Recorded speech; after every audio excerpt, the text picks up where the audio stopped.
The author of The Art of War says that to know your enemy, you must become your enemy. And while the idea has been around for quite some time, when those on the right side of the political aisle try to outthink the left, they find themselves in a web of ideas that seems contradictory and irrational, and it leaves them floundering. But the conflicting logic that the left follows is both far more simple than people realize, and unfortunately, far worse than the ideas themselves. I'm Matthew Murphy, and this is Herald from the North.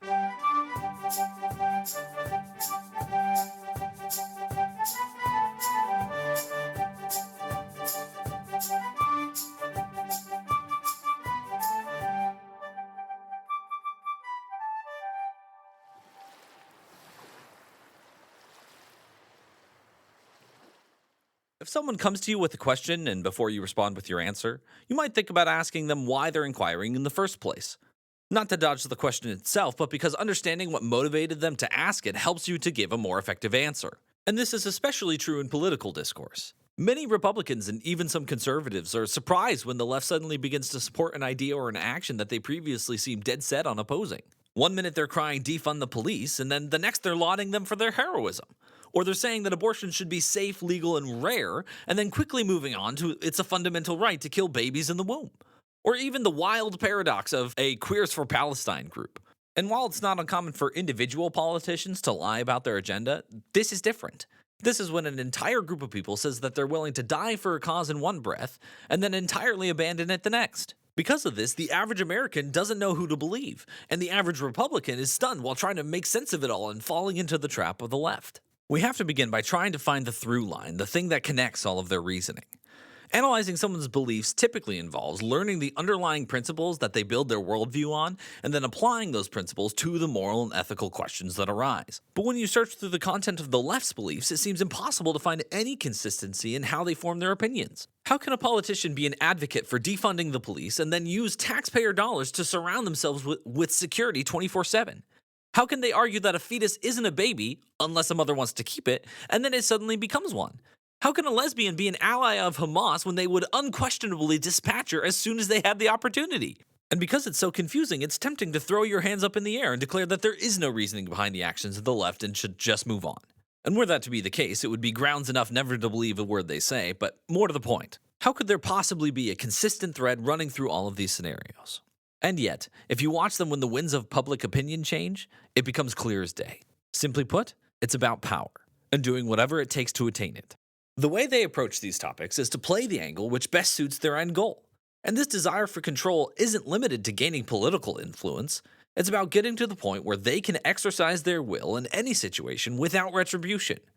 People can't find the logic in the actual content of their arguments because there is none. They'll say whatever it takes to stay on track to gain power. If the police fall out of fashion, just defund them. And when the people realize that they actually need the police, turn around and praise them for their virtues. Stand up for women at all times, that is, until a man wants to compete against them in sports, and then the women just have to deal with it because that's more palatable for the Democratic base. And I'm not saying that there aren't any true believers of left-wing causes. There are plenty of clips of people participating in protests who seem genuinely angry about what's going on, but this subset of people are almost worse. Because they're only directed by their emotions and their desire to participate in the chaos, and they're easily swayed by those who want to maintain power. When you realize that the left will do or say anything just to get their way, everything becomes a lot more clear. Unfortunately, many of the prominent Republicans don't seem to realize this, and they get lured into playing the left's game. They try to play using the left's rules, but it never works because the rules change constantly. It's a lot like playing a made-up game with a 6-year-old. No matter what you do, there's always a new rule that miraculously gives them the win. You can't beat the left at their own game. Not only because they arbitrarily change the rules, but also because playing the game won't win you any points with the left-wing voters anyway. They're always going to vote Democrat anyway, so why would you care what they think? But so often we find members of the right trying to placate them. How many right-wing personalities cheered and thought it was some sick burn when Fox News added Caitlyn Jenner as a news contributor, when his mere presence undermined the very ideas they were supposedly arguing for? How many Republican women have run cringeworthy ads acting like girl bosses hoping it'll appeal to the feminists? All this does is alienate the voters that they do have and ruins their credibility with the conservatives who might be willing to vote for them otherwise. All of this is evident enough if you pay attention, but it still doesn't answer the deeper and more important question of why. Why is power the primary drive for the actions that they take? The truth is, they just don't have a moral compass. Not because God hasn't given them one, as if through some act of divine myopia he neglected to add a conscience when they were being formed in their mother's womb. This is self-inflicted.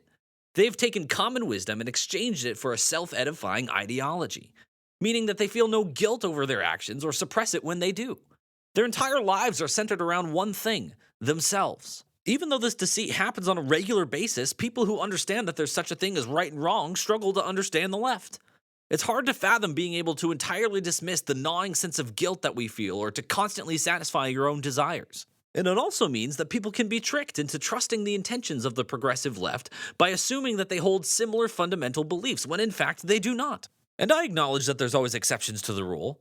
There are plenty of Republican politicians who have the same power-centered mindset and play the same game as the left, though unlike the left, they can't even play it effectively. And there are those who would consider themselves to be left-wing who'd argue that they make their decisions in a principled and consistent way, but that's besides the point. This mindset is largely pervasive on the left from the top down. Even if for the sake of argument we pretended like this was a minority of the left that felt this way, that group would still be the ones with the most funding and the most media coverage, and thus the most influence. From the laws and agencies that target average Americans to the riots in the streets, they will do whatever it takes to keep the cultural and political power in their hands.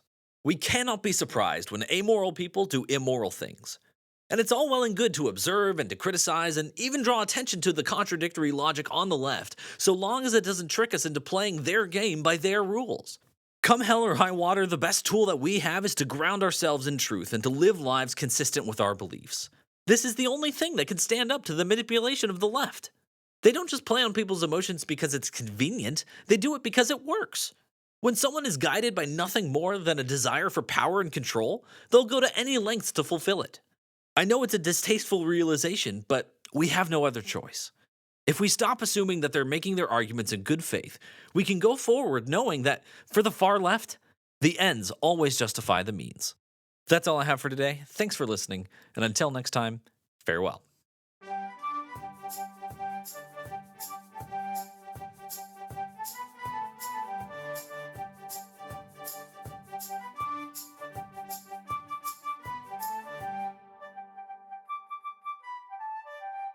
Thanks for listening.